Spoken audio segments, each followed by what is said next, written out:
It's a good thing your house is so big, Mom.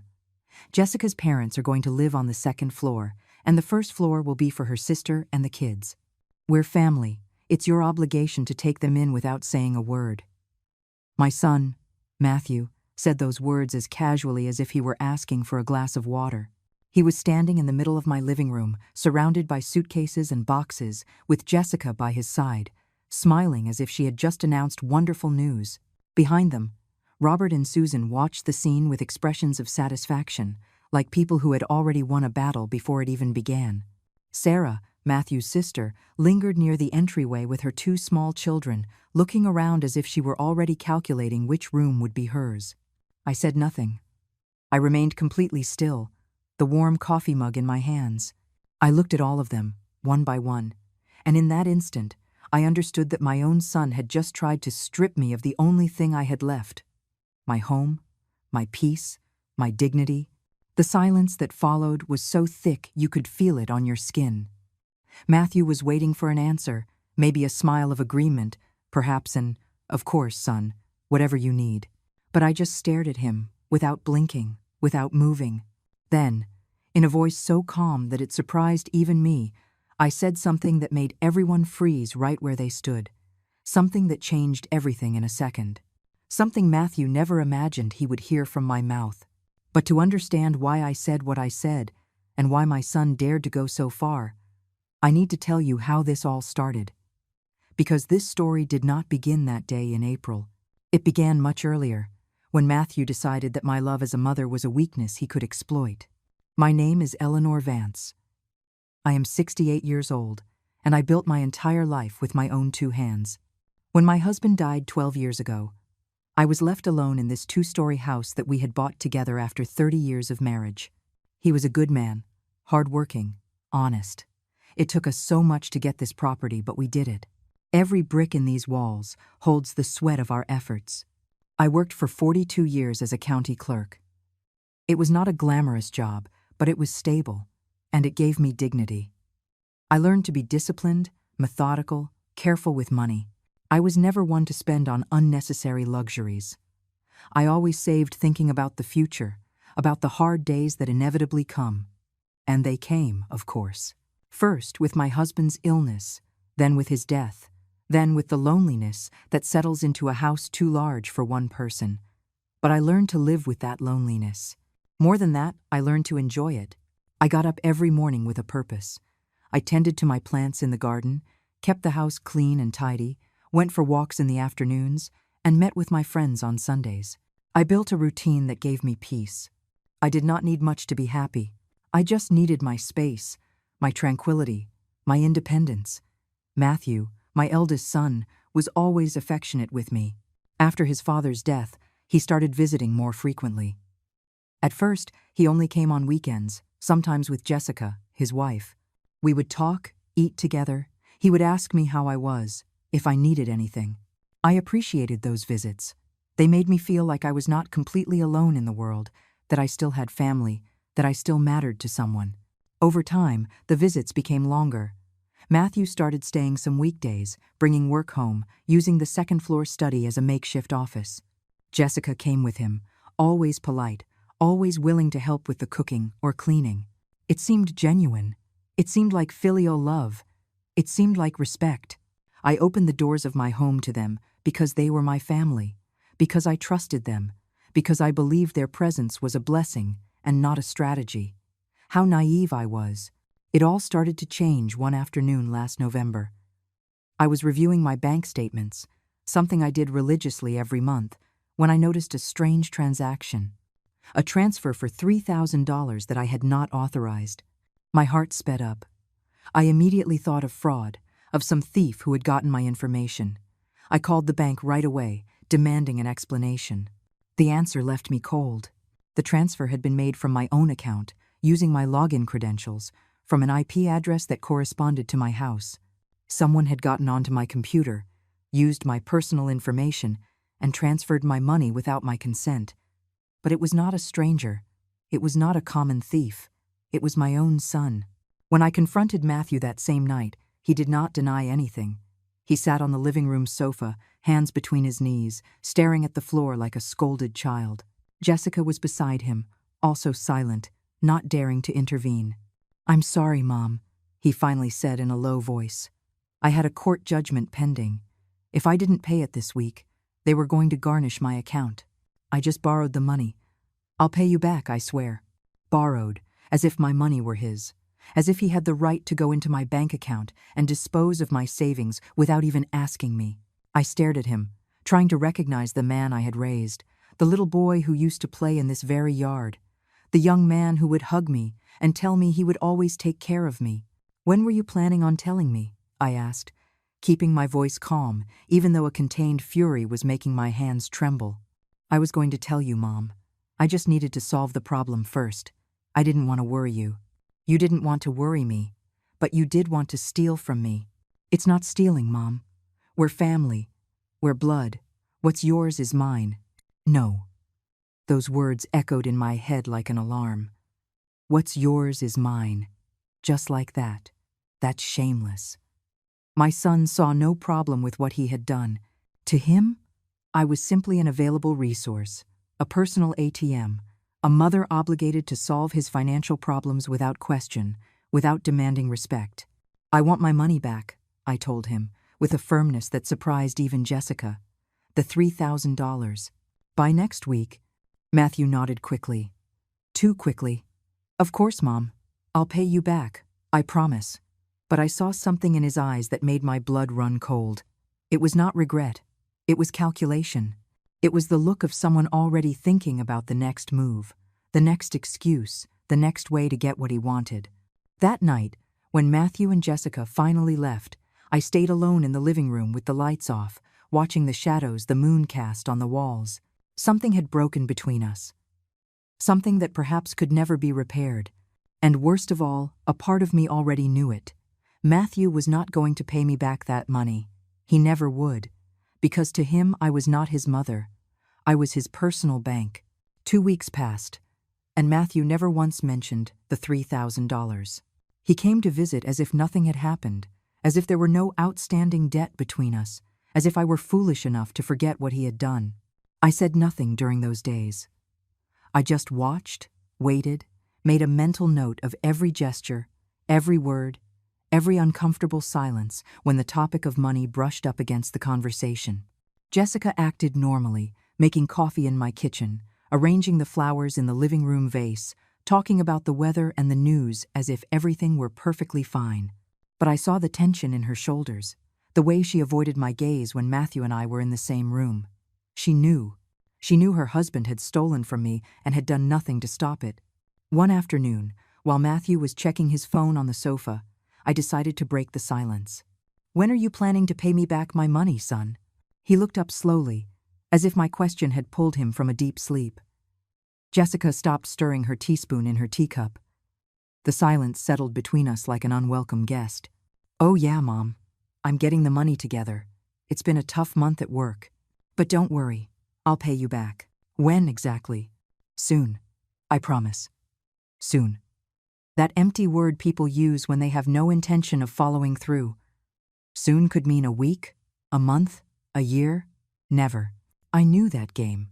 I had seen it before in other people, in other contexts, but I never thought I would see it from my own son. "I'll give you until the end of the month," I said, with a firmness that made Jessica sit bolt upright in her chair. "If you don't return the money by then, I'm going to take legal action." Matthew let out a nervous, incredulous laugh. "Legal action? Mom, I'm your son. You can't be serious." "I've never been more serious in my life." He stared at me as if he did not recognize me, as if the woman sitting across from him were a stranger who had taken the place of his submissive, accommodating mother. Jessica intervened then, her voice soft, conciliatory. "Eleanor, please. Matthew is going to pay you. He just needs a little more time. We're going through some financial trouble, but we'll sort it out. We're family. Family." That word used as a shield, as a justification for any abuse, for any lack of respect. I wondered how many times in my life I had tolerated unacceptable things simply because they came wrapped in that sacred concept of family. "Family is built on respect," I replied, looking directly at Jessica. "And respect includes not stealing from your own mother." Matthew stood up abruptly, clearly annoyed. I didn't steal from you, Mom. I just borrowed. There's a difference. The difference is that when you borrow, you ask permission first. You went into my account without my authorization. That has a name, and it isn't borrowing. He left the house, slamming the door. Jessica shot me a reproachful look before following him. I was left alone in the living room, the echo of the door reverberating off the walls. I did not feel guilt. I did not feel regret. I only felt a cold, crystal clarity. My son had shown his true colors, and I had just decided that I was not going to be his victim anymore. The following days were filled with absolute silence. Matthew did not visit again, did not call, did not send messages. It was his way of punishing me, of making me feel guilty for having dared to demand what was mine. But I did not take the bait. I continued with my routine, tended my plants, went for my walks, read my books. The peace of my house returned, and with it, a sense of freedom I had forgotten. Until one night, 2 weeks later, my phone rang. It was Matthew. "Mom, I need to talk to you. It's urgent." His voice sounded different, softer, more vulnerable. Part of me wanted to believe him, wanted to think that maybe he had reflected, that maybe he was calling to genuinely apologize. But another part, the part that had learned to be wary, stayed on high alert. "What is it about?" "It's about Susan, Jessica's mom. She and Robert are in a really tough spot. They have money problems.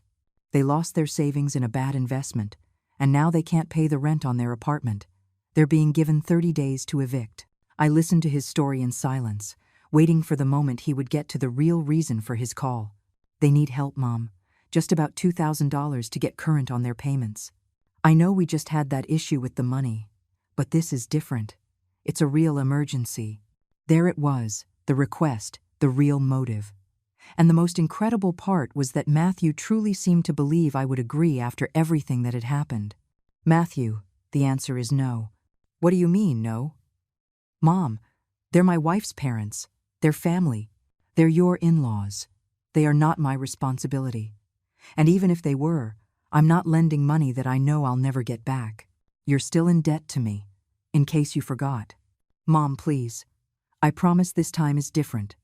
They'll pay the money back as soon as they sort out their situation." "No, Matthew, and I don't want to talk about this again." There was a long silence on the other end of the line. When Matthew spoke again, his voice had lost all its warmth. "Fine, Mom. I understand. I just didn't realize you'd become so selfish." He hung up before I could reply. I was left holding the phone, feeling a mix of anger and sadness. Selfish. He called me selfish because I refused to gift my money to people I did not know, who had never shown me any appreciation, who did not even have the decency to ask me themselves. 2 days later, while checking my bank account again, I discovered another unauthorized transfer. This time, it was for exactly $2,000. I felt my blood boil. Matthew had done it again. He had gone back into my account, taken my money without permission again, and this time he had not even bothered to invent an excuse for it himself. I called him immediately. He answered on the third ring, his voice cautious. "Mom, you just transferred $2,000 from my account. Are you going to deny it?" Silence. A silence that confirmed everything. "Mom, let me explain." "There's nothing to explain, Matthew. You lied to me. I told you I wouldn't help Jessica's parents, and you decided to take the money anyway. Do you know what that's called? Theft. Pure and simple. It's not theft when it's to help family. Susan and Robert are desperate. What did you want me to do? Let them end up on the street? I wanted you to respect my decision. I wanted you to understand that my money is mine, not yours. But apparently that's too much to ask. Mom, you have enough money. You live alone, you don't spend it on anything. What's the big deal about helping?" Those words hit me with the force of a terrible revelation. To Matthew, I was not a person with needs, with plans, with the right to decide about my own assets. I was simply an untapped resource, a bank account that should be available to him and whoever he chose. It cost me my dignity, Matthew. It cost me my peace of mind. It cost me the trust I once had in you. You were always so dramatic, Mom. And you were always so opportunistic, son. I hung up before he could respond. My hands were shaking. My heart was pounding. But this time, it was not just anger I felt. It was something deeper, more painful. It was the final understanding that my son was not going to change, that every promise he had made me was empty, that every apology was just a strategy to buy time until the next theft. I could not sleep that night. A week after the second theft, Matthew showed up at my house as if nothing had happened. He wore a forced smile and carried a box of pastries, my favorite, as if a simple gesture could erase what he had done. I was watering the plants in the garden when I saw him arrive. I said nothing. I just watched him approach with that attitude of a child who knows he did something wrong but expects to be forgiven anyway. "Mom, we need to talk," he said, placing the box on the patio table. "I have nothing to talk to you about, Matthew. Please, just give me 5 minutes. After that, if you want me to leave, I'll leave and won't bother you again." Something in his tone made me pause. It was not arrogance. It was something like desperation. I put the watering can aside and sat in one of the garden chairs. He took the seat opposite me, his hands clasped on the table. "I know you're angry with me. You have every right. What I did was wrong. I shouldn't have taken the money without your permission. But Mom, I need you to understand that I did it because I had no other choice. Jessica's parents were going to be on the street. What kind of son-in-law would I be if I let them suffer when I could help? The kind of son-in-law who respects his own mother?" I replied without hesitation. "The kind of son who doesn't steal to look good in front of his in-laws." Matthew looked down. For a moment, I thought I might have broken through that armor of justifications he had built around his actions, but then he looked up, and I saw there was no real remorse in his eyes. There was only exhaustion, frustration at having to explain himself. "Look, Mom, I know I made a mistake. But it's done. The money is already used. Susan and Robert were able to pay their debt and now they're fine. Can't we just put this behind us and move on?" "Move on? Matthew, you stole $5,000 from me in total.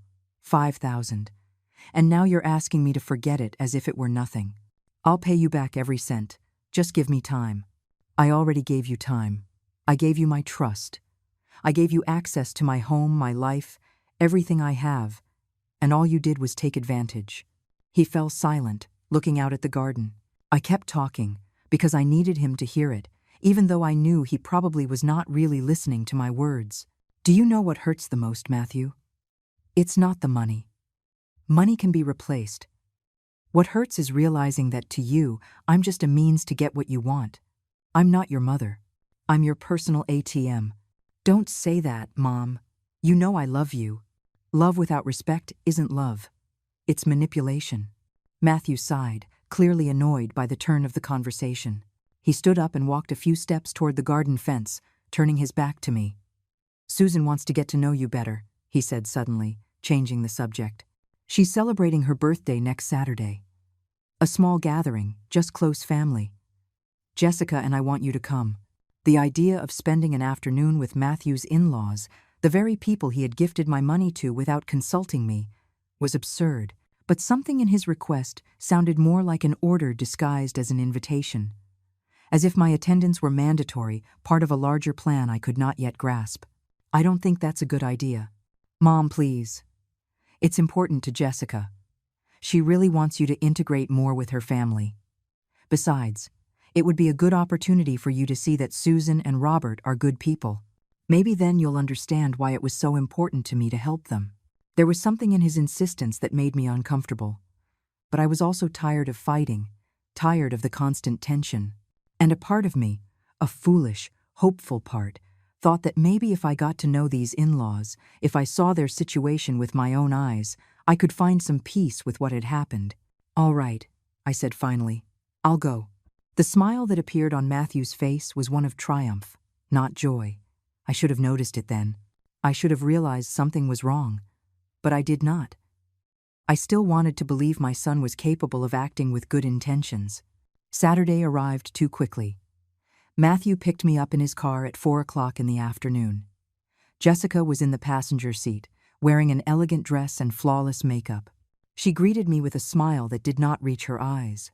Susan and Robert's place was in a modest neighborhood, about 30 minutes from mine.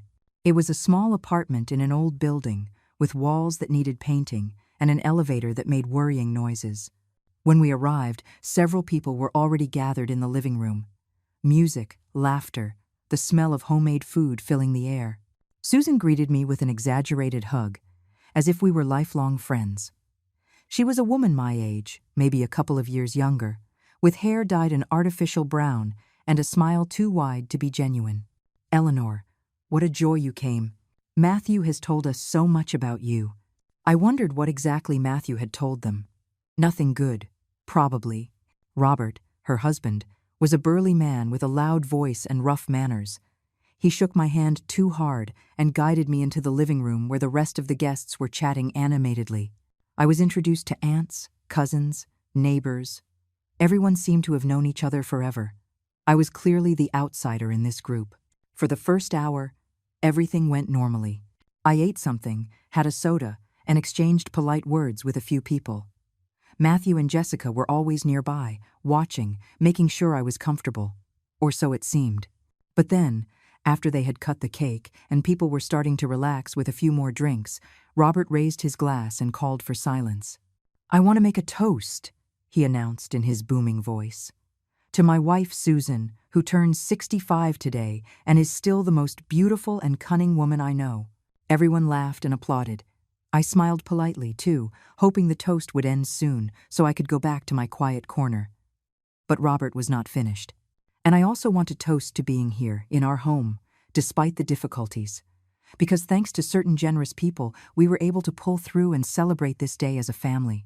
He cast a significant glance toward Matthew, who smiled uncomfortably. Some guests murmured their approval. I felt that something bad was about to happen. "Of course, there are people who are generous of their own free will," Robert continued, his tone starting to sound mocking, "and there are people who are generous because they have no other choice. People who have so much money saved up they don't even know what to do with it, but they play hard to get when their own family needs help." The silence that followed was uncomfortable. Several people shifted their gaze toward me. Robert remained standing, his glass held high, with a smile that revealed exactly what he thought of me. "There are people who live alone in huge houses," he went on, and now his voice had a cutting edge, with empty rooms and full bank accounts, but they don't have enough heart to help others. People who cling to their money as if they're going to take it to the grave. I remained completely motionless. I felt everyone's eyes fixed on me. Matthew was staring at the floor. Jessica was holding her glass so tightly her knuckles were white. No one said anything. No one defended me. "Good thing my son-in-law has more humanity than his own mother," Robert finished, finally lowering his glass. "That's why we're here today, because Matthew does know what family means." Some guests raised their glasses in silence, clearly uncomfortable. Others just looked away. I remained seated, feeling the humiliation burn my skin, feeling the rage rise in my throat like hot lava. But I said nothing. I did not scream. I did not get up to leave. I just looked at Matthew. My son, my own son, was standing next to Robert, head bowed, without saying a single word in my defense. The ride back to my house was the longest of my life. Matthew drove in silence, his hands gripping the steering wheel. Jessica stared out the window, avoiding any eye contact with me in the rearview mirror. I sat in the back seat, my gaze fixed on the back of my son's head, wondering how I had come to this point. How I had raised a man incapable of defending his own mother. I did not say a single word during the entire trip. Not because I had nothing to say, but because I had too much. And I knew that if I opened my mouth, all that would come out would be pure venom. So I kept quiet. I waited. I watched. When we finally reached my house, Matthew stopped the car at the gate, but he did not turn off the engine. He was going to drop me off and leave, as if nothing had happened. As if what had just occurred was normal, acceptable. I opened the car door, and before getting out, I turned to him. "The next time someone humiliates me in front of other people and you stand there silently, it will be the last time you ever see me." My voice came out calm, almost soft, but the weight of those words made Matthew finally turn to look at me. I saw something in his eyes, maybe surprise, maybe fear, but I did not see remorse. "Mom, I don't want to hear it right now, Matthew. I need you to leave." I got out of the car and shut the door without waiting for a reply. I walked to my house without looking back. I heard the car's engine drive away only when I was already inside, with the door locked behind me. I could not sleep that night. Every time I closed my eyes, I saw Robert's face mocking me, the guests' stifled laughter, my son's cowardly silence. I felt betrayed in a way I had never experienced before. It was not just the stolen money. It was not just the lies. It was the absolute lack of respect, the certainty that to Matthew I was expendable, an inconvenient obstacle between him and the approval of his in-laws. 3 weeks passed without Matthew coming to visit. 3 weeks of absolute silence. I did not call him. He did not call me. It was as if we were both waiting for the other to make the first move, for the other to admit their mistake. But I knew that day would not come. Matthew did not believe he had done anything wrong. In his mind, I was the one in the wrong for not understanding, for not being more flexible, for not sacrificing myself without complaint for his and his wife's happiness. One Saturday morning, while I was having breakfast in my kitchen, I heard the doorbell ring. I was not expecting visitors. When I opened the door, I found Sarah, Matthew's sister, standing on my doorstep with a small suitcase and a nervous smile. "Hi, Eleanor. I hope I'm not bothering you. I was just passing through town and thought I'd stay a few days with you. You know, to keep you company." Sarah had never shown much interest in visiting me before. In fact, we barely saw each other at Christmas or family birthdays. Her showing up like this, unannounced, with a packed suitcase, made me immediately suspicious. Passing through? To where? "Oh, I have some business to take care of nearby. I thought it would be more comfortable to stay with you than in a hotel. We're family." No. There was that word again. Family. The universal shield to justify any abuse. "Sarah, I appreciate you thinking of me, but this isn't a good time. I'm busy with several personal matters." Her smile froze. "But Eleanor, it'll only be 2 or 3 nights. I won't be any trouble, I promise. Besides, Matthew told me you'd be happy to have me." Of course, Matthew. He was behind this, sending his sister as a scout, testing the boundaries, seeing if I had lowered my guard. Matthew has no authority to decide who enters my house, and my answer is no. Sarah's expression changed completely. The fake sweetness vanished and was replaced by barely concealed irritation. "Are you serious, Eleanor? You live alone in this huge house, and you can't put up family for a few days? How selfish. This is my house, not a hotel. Matthew was right about you. You've become a bitter old woman." I closed the door in her face without another word. I heard her curse on the other side before dragging her suitcase away. I stood in the hallway, heart pounding, feeling a mix of satisfaction and worry. Satisfaction at having set a clear boundary. Worry because I knew this was not going to end here. And it did not end. On Sunday afternoon, while I was reading in the garden, I heard voices from the other side of the gate. I looked up and saw a car parked in front of my house. Robert and Susan got out, carrying bags and suitcases. Matthew appeared behind them, with Jessica at his side. They did not wait for me to open the gate. Matthew had a copy of the keys I had given him years ago, back when I still trusted him. They all came in together, like a coordinated invasion, walking through my garden as if it were their own territory. I stood up slowly, leaving the book on the table. I watched them approach with a calm that probably unnerved them. "What is going on here?" I asked, even though I already knew the answer. Matthew stepped forward, taking on his role as the group's spokesman. "Mom, Jessica's parents need a place to stay for a few days. There was a problem with their apartment. A water leak that damaged everything. While it's being repaired, we thought they could stay here. You have plenty of room." "We thought?" "Who, exactly, we?" "All of us. It's the logical decision. You're their family now." "I didn't decide anything. And they are not my family." Susan stepped forward, with that condescending smile I already found unbearable. "Eleanor, please. It's just for a few days. We won't be a bother. In fact, we can help you with the house, with the shopping, whatever you need." "I don't need help, I need privacy, and you are not welcome here." The silence that followed was tense. Robert dropped his suitcase with a heavy thud, clearly annoyed. "I can't believe your attitude. After everything Matthew did for us, using his own money." "My money?" I interrupted him. He used my money. Money he stole from my account without my permission. So don't tell me stories about generosity. Matthew turned pale. Jessica exchanged a nervous glance with her mother. Clearly, Susan and Robert did not know the whole truth about where that $2,000 had come from. It doesn't matter where the money came from, Susan said quickly, trying to regain control of the situation. The important thing is that we need your help now. We're family, Eleanor. Families support each other in tough times. Families respect each other, I replied, my voice so cold it surprised even me. And not one of you has shown me the slightest respect since the day we met. I turned to Matthew. I want everyone off my property, now, and give me back my house keys. Mom, you're overreacting. The keys. Matthew. Now. Something in my tone must have made him understand I was not playing. He slowly reached into his pocket and pulled out the keychain. He placed it on the garden table without looking me in the eye. Leave, I said, pointing toward the gate. All of you. And don't come back unless I invite you. Robert let out a bitter laugh.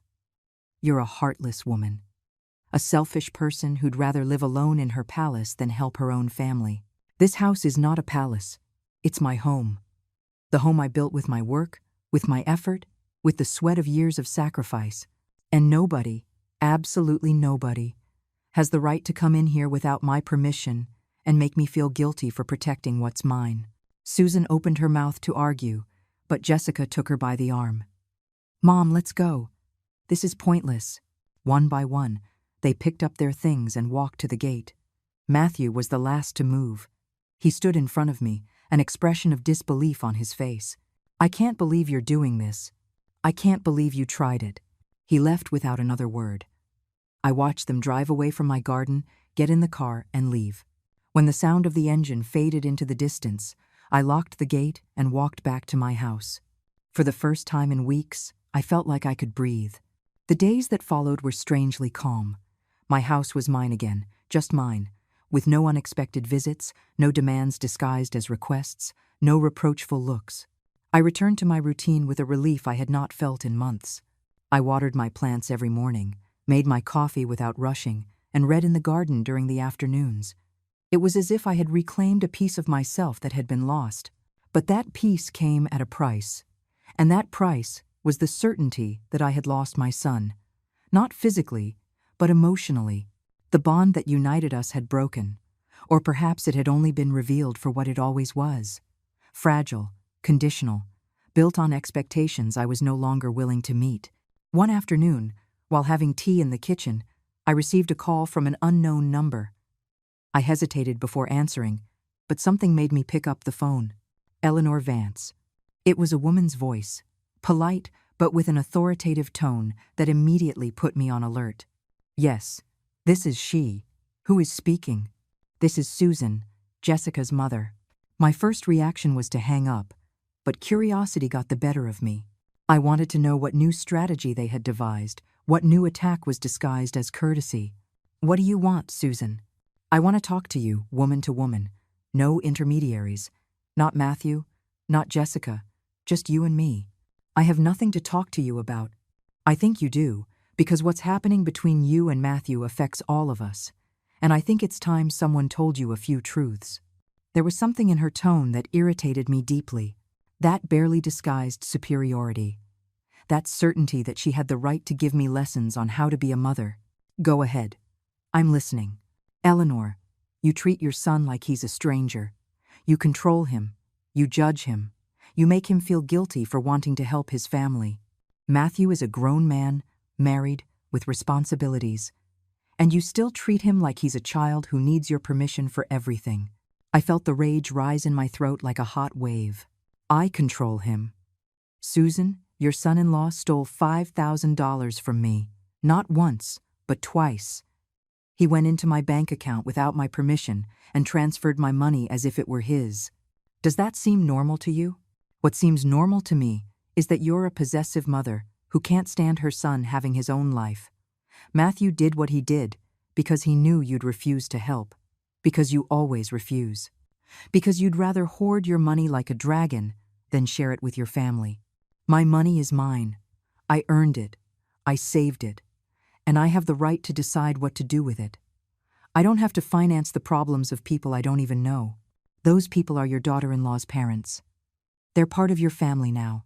They are part of Matthew's family. Not mine. There's a difference. Susan let out a dismissive laugh. You're unbelievable, Eleanor.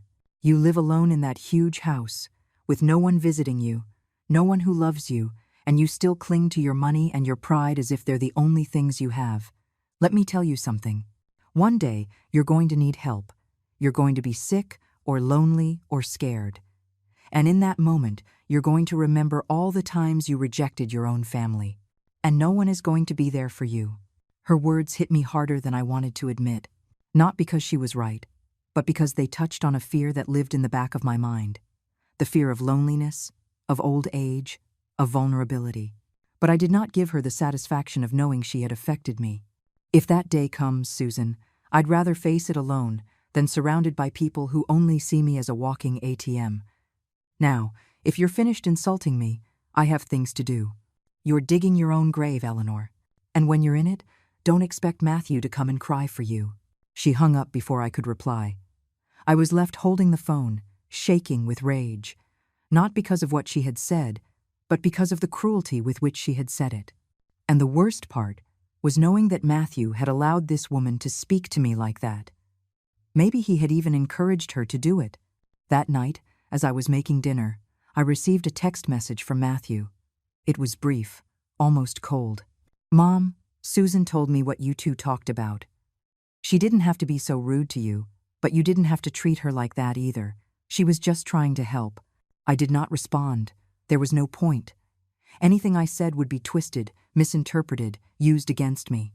The next day, I had a visit from my friend Victoria, a woman my age whom I had known for over 20 years. We had met at work and had maintained a solid friendship through the years. She was one of the few people I could speak to with complete honesty. We sat in the garden with coffee and cookies. I told her everything. The stolen money, the humiliations, Susan's call, Matthew's silence. Victoria listened without interrupting, with the kind of patience only true friends have. When I finished, she sighed deeply and looked at me with a mix of sadness and clarity. Eleanor, can I ask you something in all honesty? Of course. Why do you keep tolerating all this? Why don't you just cut ties with Matthew completely if he's causing you this much pain? The question caught me off guard, because the truth was, I had asked it of myself hundreds of times, and the answer was always the same, even if it was hard to admit, because I still hope he'll change, that he'll remember who raised him, that he'll remember the values I tried to teach him. Victoria shook her head slowly. Eleanor, he didn't forget those values. He just decided they don't serve him. People don't change, dear. They just learn to hide their true intentions better. Her words stuck in my chest like needles. Because, deep down, I knew she was right. Matthew was not going to wake up one day transformed into the son I hoped he would be. He was who he was. And who he was someone willing to betray me over and over again if it suited him. So, what do? I asked, feeling for the first time in a long time that I truly had no answers. You protect what's yours. Your house, your money, your peace. And you let Matthew live his life without you. If one day he decides to return with genuine respect, you can consider it. But in the meantime, don't give him any more power over you. Victoria left an hour later, but her words stayed with me like a constant echo. That night, lying in my bed staring at the ceiling, I made a decision. I was not going to keep being a victim of my son's manipulation. I was not going to keep waiting for him to change. I was going to live my life on my own terms. Without guilt, without fear, without expectations. 3 days later, I received an email that would change everything. It was from a community organization in another city, inviting me to coordinate a literacy project for seniors. It was a volunteer position, but it came with housing included, and the chance to start a new chapter far away from all this pain.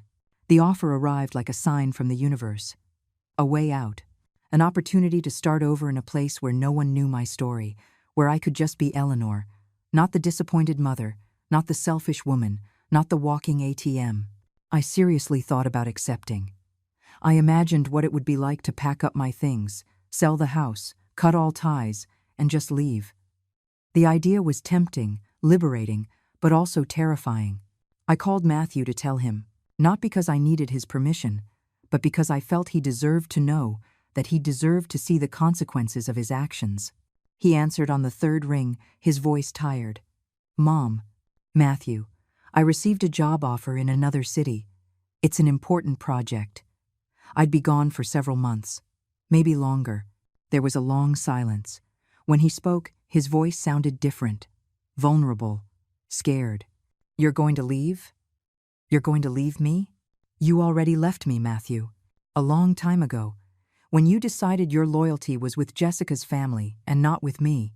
"Mom, I never wanted." "It doesn't matter what you wanted. It matters what you did. And what you did was break my trust, over and over again.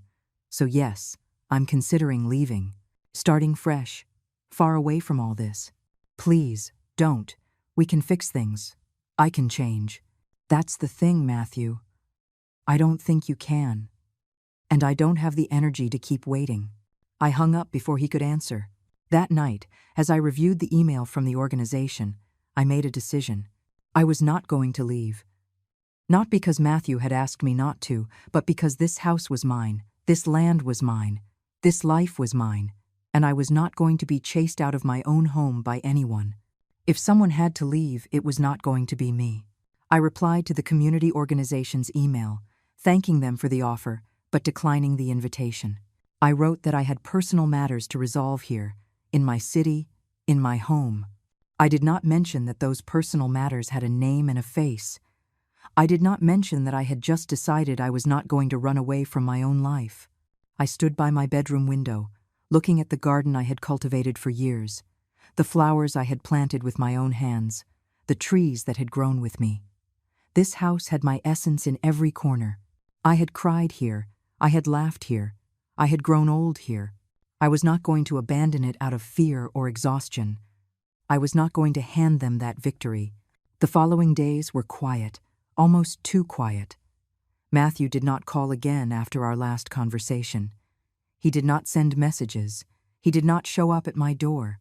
It was as if he had decided to punish me with his absence, waiting for me to break, for me to miss him so much that I would end up caving to all his demands. But I did not break. Every day that passed without him made me stronger, more certain of my decision.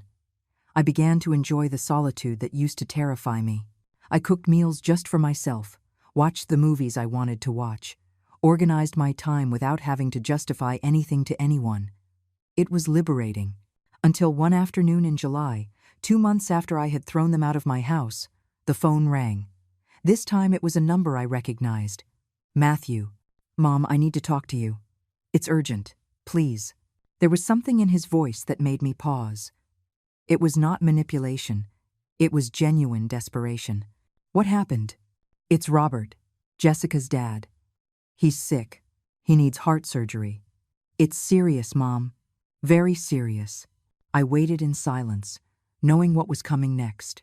The surgery costs $15,000. The insurance only covers part of it.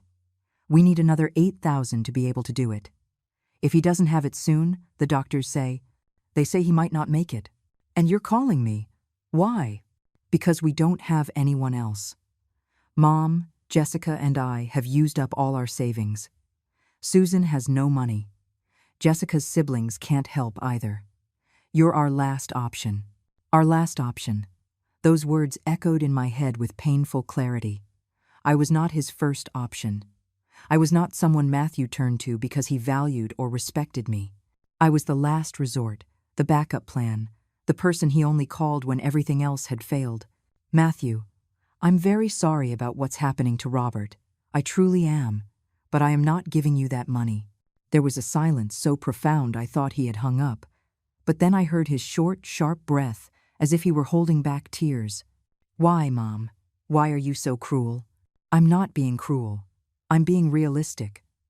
I've already spent my health and my money on people who didn't know how to be grateful, on people who humiliated me, stole from me, disrespected me. Now, that money is for me, for my old age, for my peace of mind, for my future. Not to save a man who insulted me in his own home while you stood by silently. He was drunk that day. He didn't mean it. That doesn't change anything, Matthew. Drunk words are sober thoughts. And that day, Robert made it very clear what he thinks of me. Why would I want to help someone like that? Because he's a human being. Because he's sick. Because his life is at risk. And because he's your wife's father. I understand that, but that doesn't make him my responsibility. Matthew exploded. His voice rose, loaded with rage and frustration. You're selfish, a cold, heartless woman. You have money sitting in the bank doing nothing, and you'd rather leave it there than save a life. That money is doing something, Matthew. It's giving me security. It's allowing me to sleep soundly, knowing that if I get sick, if I need surgery, if I have an emergency, I'll be able to pay for it. Because no one is going to come rescue me. No one is going to knock on my door offering selfless help.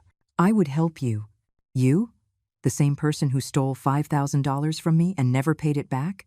The same person who allowed his in-laws to insult me to my face?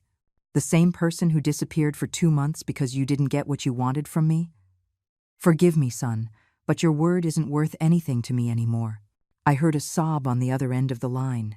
Matthew was crying. Part of me wanted to give in. Wanted to tell him it would be all right, that we would find a solution.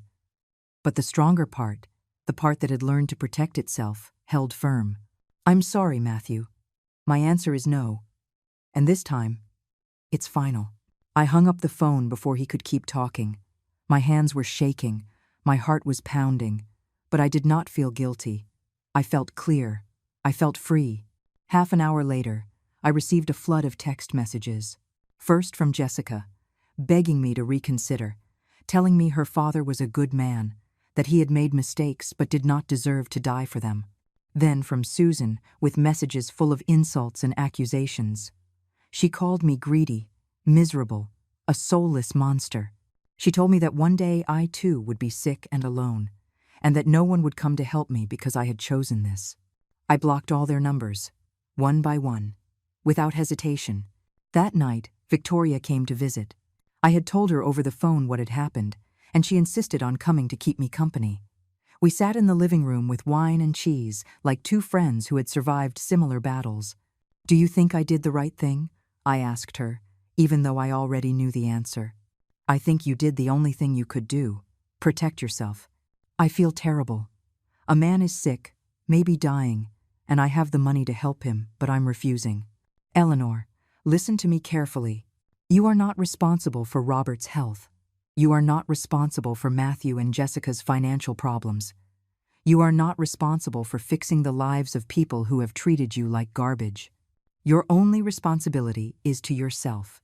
But it's my son who's suffering. Your son is suffering the consequences of his own decisions. He chose to marry Jessica. He chose to align with his in-laws. He chose to steal from you and humiliate you. Those were all his decisions. And now he has to live with them. Victoria was right. I knew it. But that did not make the weight on my chest any lighter. 3 weeks passed.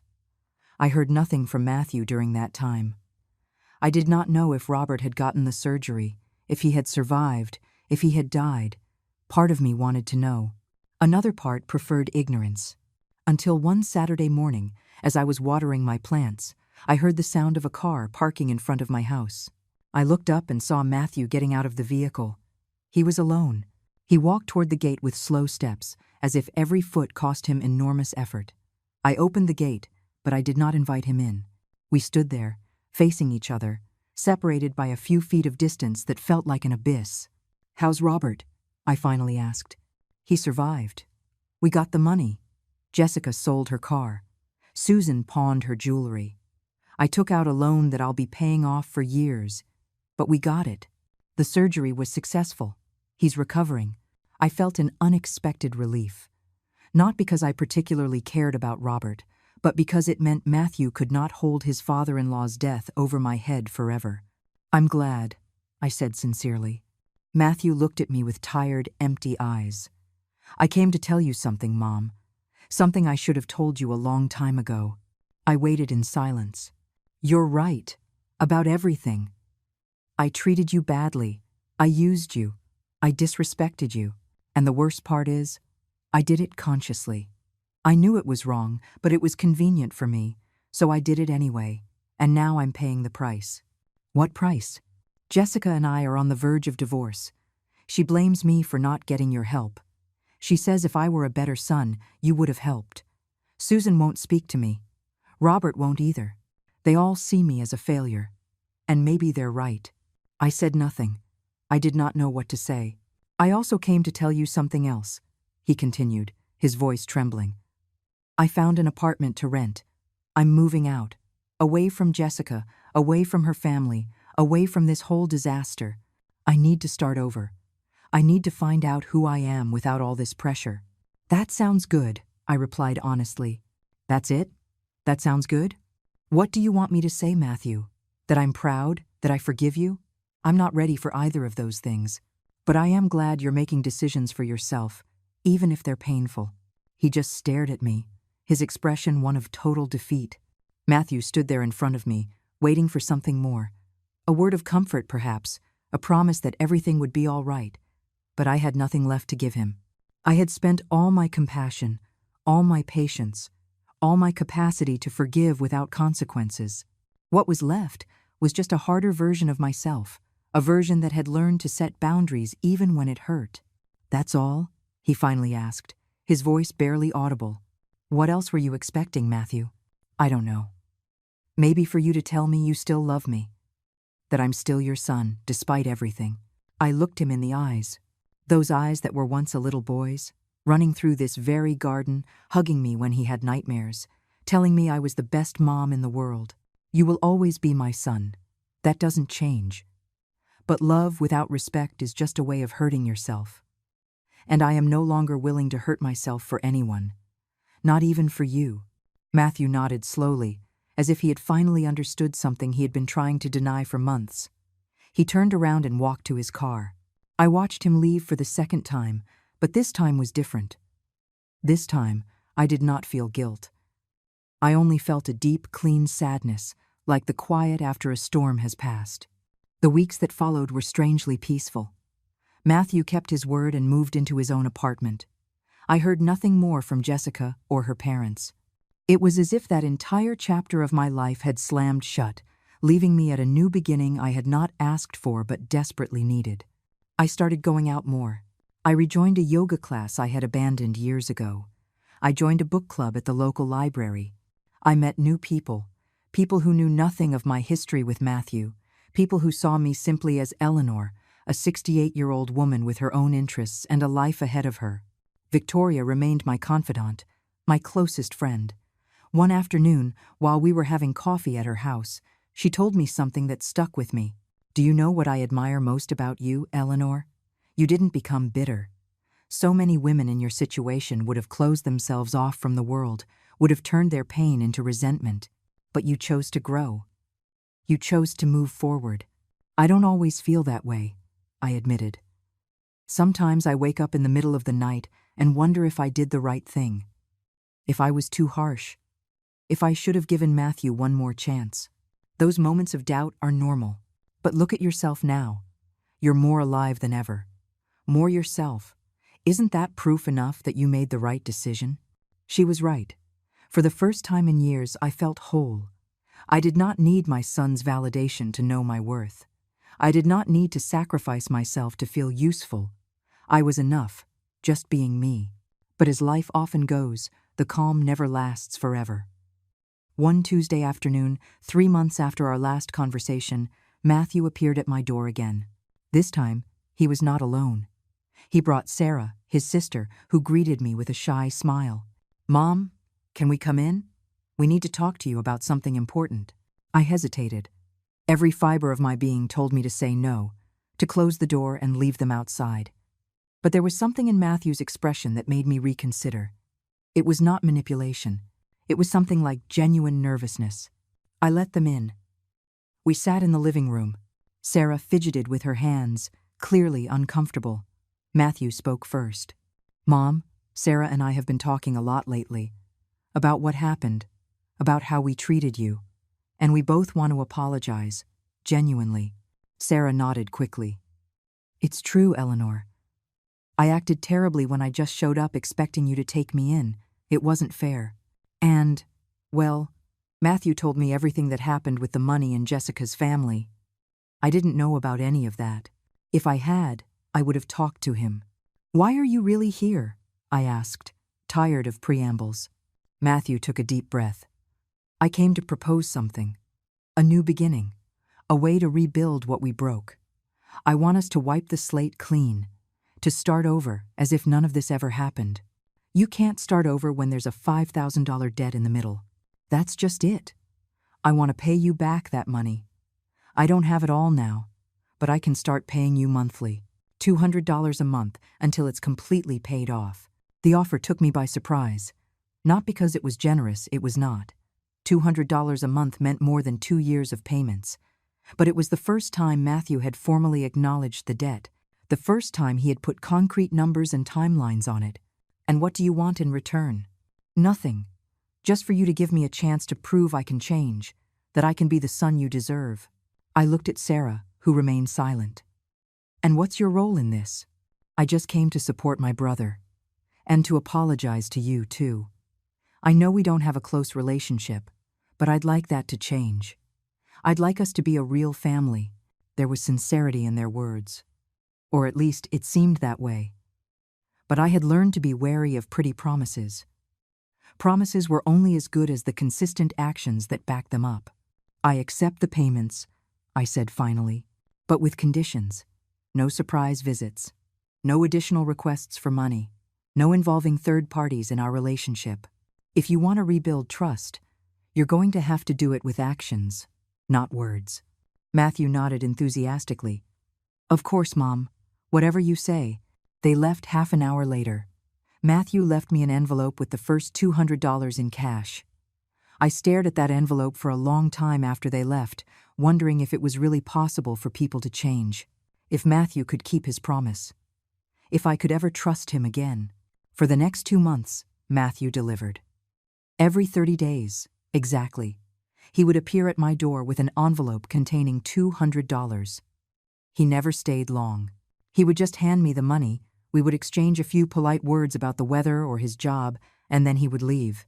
It was mechanical, almost transactional, but at least it was consistent. I began to relax a little. To think that maybe, just maybe, Matthew really was trying to change. That maybe this time was different. Until October came.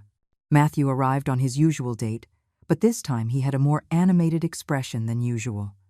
He handed me the envelope with the money and then smiled at me in a way that put me on high alert. Mom, there's something I want to tell you. Good news. What news? Jessica and I decided to give it another shot. We're going to try to fix our marriage. She's moving into the apartment with me.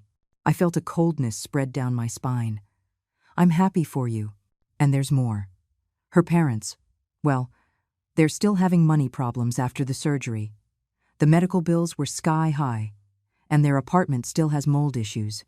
So, we thought that maybe they could stay with us for a while, just until they get back on their feet financially. There it was, the real reason for his visit. The real reason for 2 months of punctual payments. It was another strategy. Another way to soften me up to ask for something. And you're telling me this because? Because the apartment I'm renting is small. 1 bedroom. There's no space for 4 people. And I thought that, well, maybe you could help. No. The words shot out of my mouth before he could even finish the sentence. Mom, you don't even know what I was going to ask. I know exactly what you were going to ask. And the answer is no. They are not coming to live here. Not Jessica, not you, and certainly not Susan and Robert. I wasn't going to ask that. I was just going to ask if you could lend me money for a bigger apartment, just for a few months, until they get stabilized. Lend you money? Matthew, you still owe me almost $4,000, and now you want me to lend you more? It's different, Mom. This time it would be a real loan, with a signed contract, with interest if you want. All legal. The answer is still no. His expression changed. The mask of the repentant son fell away, revealing the frustration underneath. Why are you like this? Why can't you just help your family when they need you? Because I already helped, and I was robbed, and I was lied to, and I was humiliated, How many times do I have to repeat the same story before you understand that I am not falling for the same thing again? Matthew stood up abruptly. I knew you hadn't changed at all. You're still the same selfish woman you've always been. And you're still the same manipulator you've always been. The only difference is that now I know how to recognize it. He stormed out of my house, slamming the door. After that encounter, 2 weeks passed with no news from Matthew. 2 weeks of silence that I found strangely comforting.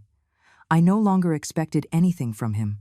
I was no longer surprised by his ability to fall back into the same patterns. It was like watching a movie you had already seen too many times, knowing every scene before it happened. I focused on my life, on my routines, on the small joys I had learned to value. My plants were growing beautifully in the garden. My afternoons reading on the patio had become my favorite time of day. I had found peace in simplicity, in not having to justify myself to anyone, in not having to measure every word to avoid a conflict. But then, one Wednesday afternoon, while I was organizing some documents at my desk, I found something that made my blood run cold. It was a rental agreement, hidden among old receipts and miscellaneous papers. A contract in Matthew's name, dated 5 months ago. 5 months. That meant he had rented that apartment long before our big fight, long before he told me he needed to get away to start over. I read the entire document, feeling the rage build in my chest with every line. Matthew had signed a 12-month lease for a 2-bedroom apartment. 2 bedrooms, not the small studio he had described to me. And the start date coincided exactly with the time he had started bringing Jessica and her parents to my house more frequently. It had all been a plan. It had all been calculated. Matthew had been preparing his exit while simultaneously trying to take over my house. He had created a plan B while pretending I was his only option. And the worst part was that he had likely used more of my stolen money to pay the deposit and the first months of rent. I called Matthew immediately. He answered after several rings, his voice cautious. Mom, I found your rental agreement. The real one, not the story you sold me. There was a long silence, so long I thought for a moment he had hung up. Mom, let me explain. Explain what, Matthew? That you lied to me again? That this whole time you've been playing me while you had a perfectly livable house waiting for you? It's not what you think. I rented that place as a precaution. I didn't know how things were going to turn out between us.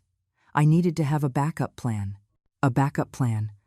Do you know what that tells me? That you never had any real intention of fixing things.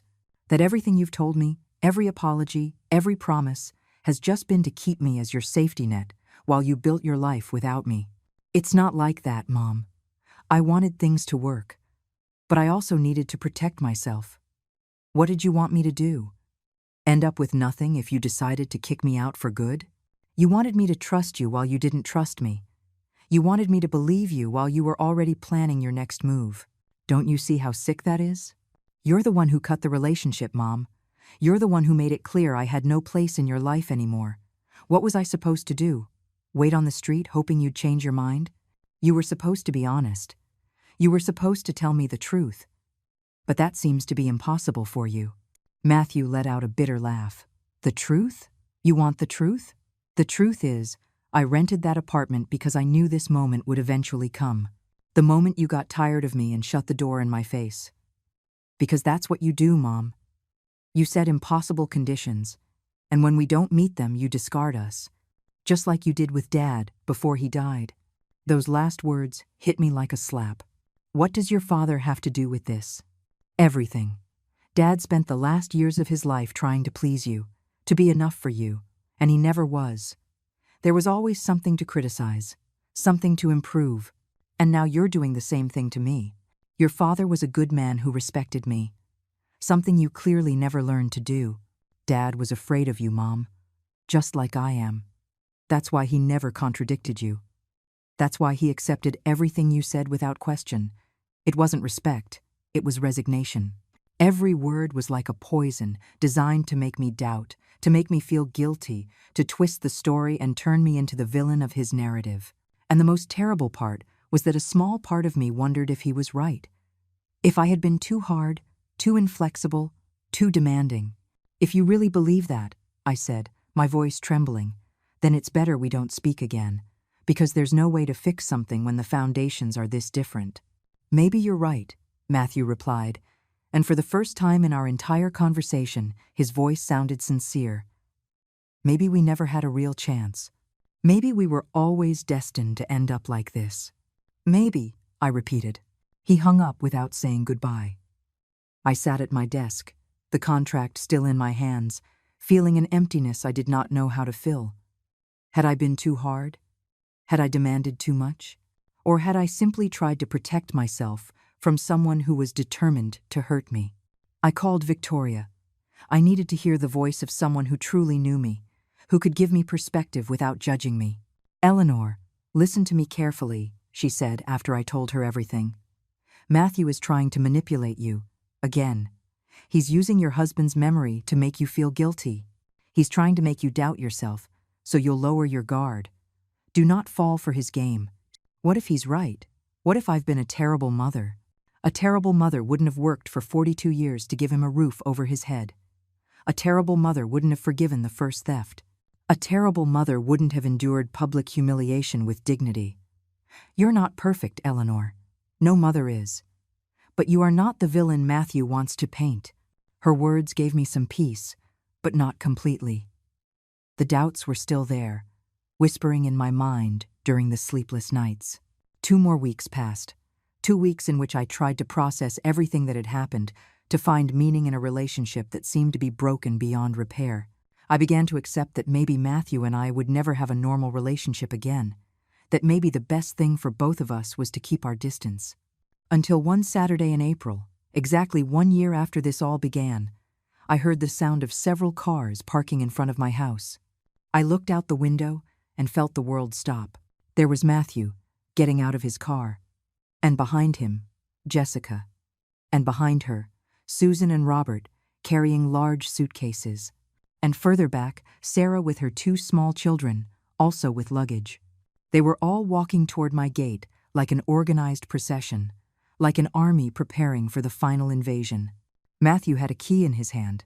My key. The one I had asked him to return months ago. Somehow, he had copied it before giving it to me. Or perhaps he had never given me the original. It did not matter anymore. What mattered was that they were entering my property without my permission, with all their belongings, with the clear intention of staying. I ran down the stairs and reached the front door just as Matthew was opening it. I planted myself in front of him, blocking the way. "What do you think you are doing?" Matthew looked at me with an expression that was half defiance, half plea. "Mom, we need to talk. We all need a place to stay." Things got complicated. The landlord kicked me out. Jessica's parents lost their house. Sarah is going through a tough divorce. We have nowhere to go. And you decided my house was the solution without even consulting me. We didn't have time to consult you. It all happened so fast. But come on, Mom, look on the bright side. Your house is big. You have enough space for everyone. Jessica's parents can stay on the 2nd floor. Sarah and the kids in the 1st floor guest room. Jessica and I in my old room. We'll be a real family, all together, supporting each other. I looked past Matthew at the team waiting behind him. Robert had his arms crossed, his expression challenging. Susan was holding a suitcase with one hand and fanning herself with the other, as if all this drama was exhausting her. Jessica was staring at the floor, clearly uncomfortable but doing nothing to stop this. Sarah was trying to calm her children, who were running around my garden without permission. And in that moment, as I observed this surreal scene, something inside me broke. It was not sadness. It was not rage. It was absolute clarity. Crystalline, final. I looked Matthew directly in the eye and said something that made everyone freeze completely. "It's a good thing your house is so big, Mom. Jessica's parents are going to live on the 2nd floor, and the 1st floor will be for her sister and the kids. We're family. It's your obligation to take them in without saying a word." Matthew said those words with a naturalness that would have been comical if it were not so offensive. As if he had just solved a simple math problem. As if my house, my space, my life, were simply resources available for his convenience. He had not asked for permission. He had not shown respect. He had simply decided this is how things would be. I remained completely still, looking at him. The silence stretched for what seemed like an eternity. Matthew was waiting for a response, Probably an explosion of rage, maybe tears of frustration. Robert and Susan watched with barely disguised expressions of satisfaction, as if they had already won this battle.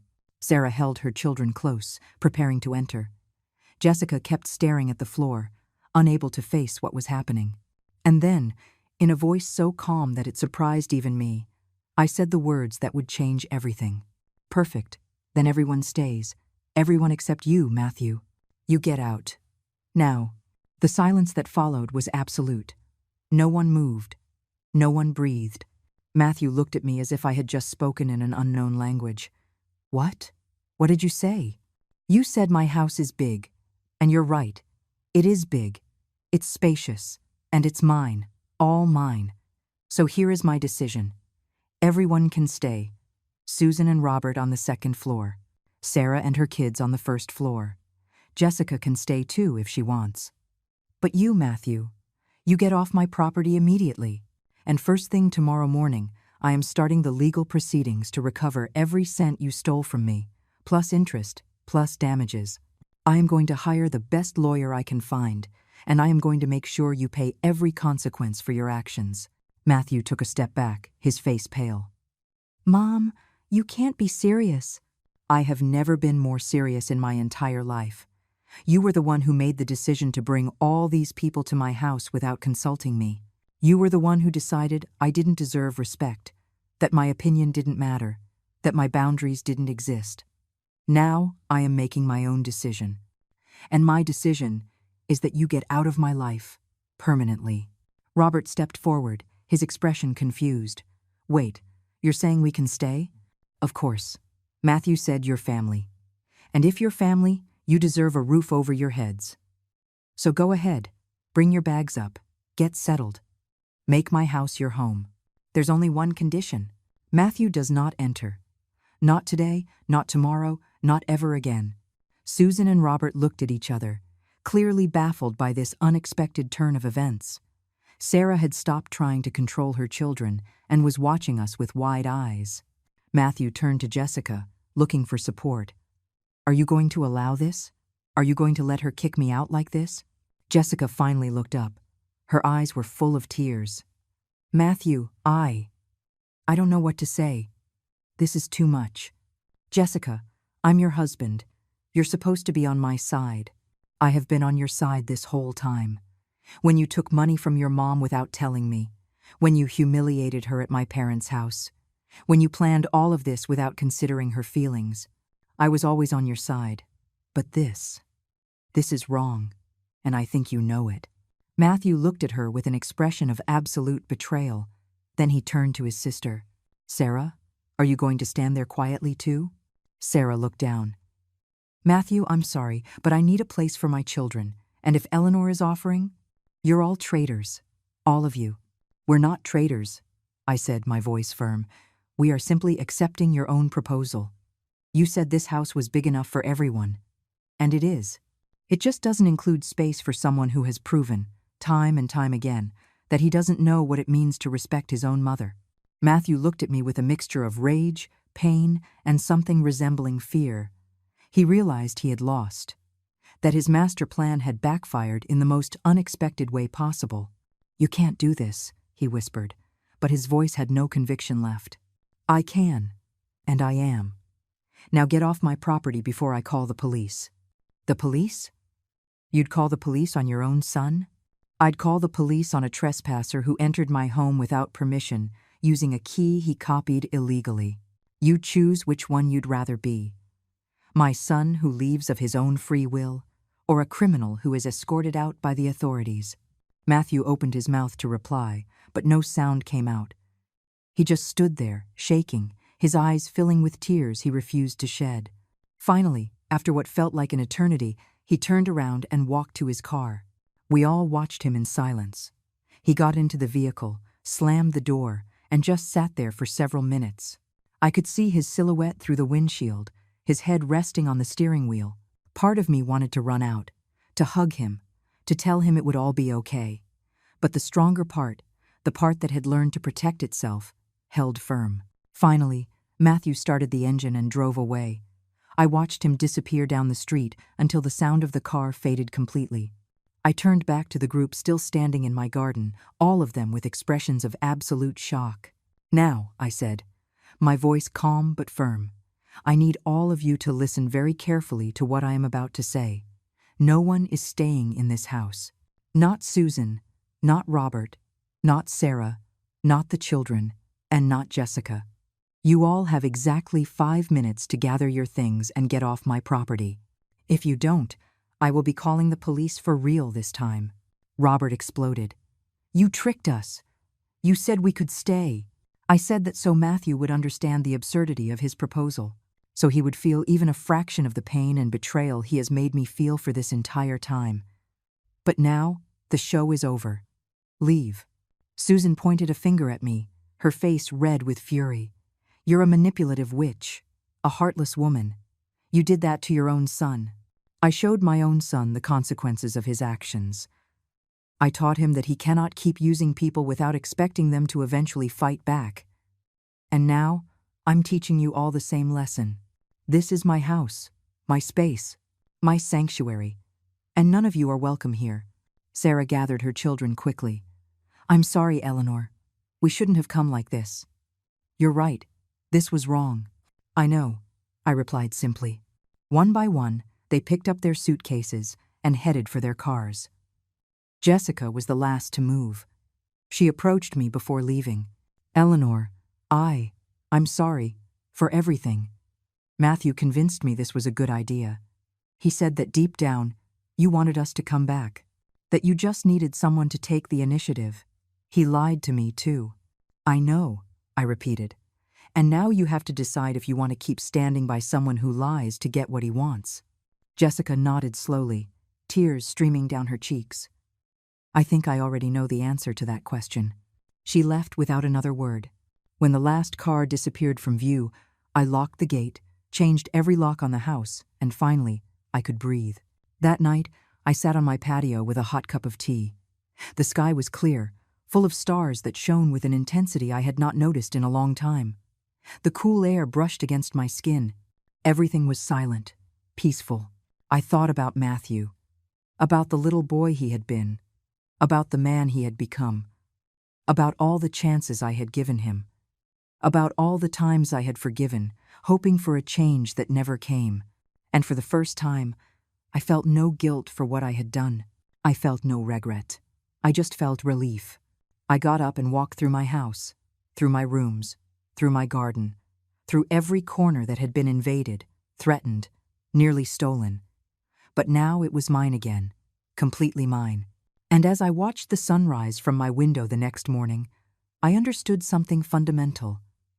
I had spent so much time worrying about being a good mother that I had forgotten to be good to myself. I had sacrificed my peace, my dignity, my happiness, trying to hold together a family that was hell-bent on destroying itself. But not anymore. After so many battles, after so much disappointment and pain, I had finally learned the most important lesson. Love, without respect, is just a slow, painful way to lose your peace. And I had already lost enough. It was time to take back everything that had been taken from me, starting with my own life. Matthew never came back. I heard through the grapevine that he and Jessica got divorced 3 months later, that he had to declare bankruptcy because of the accumulated debts, that he finally had to face the consequences of all his actions without having anyone to rescue him. And I moved on. I lived every day on my own terms, without apologizing for protecting myself, without feeling guilty for choosing myself. Because in the end, peace is not something you negotiate, it is something you defend.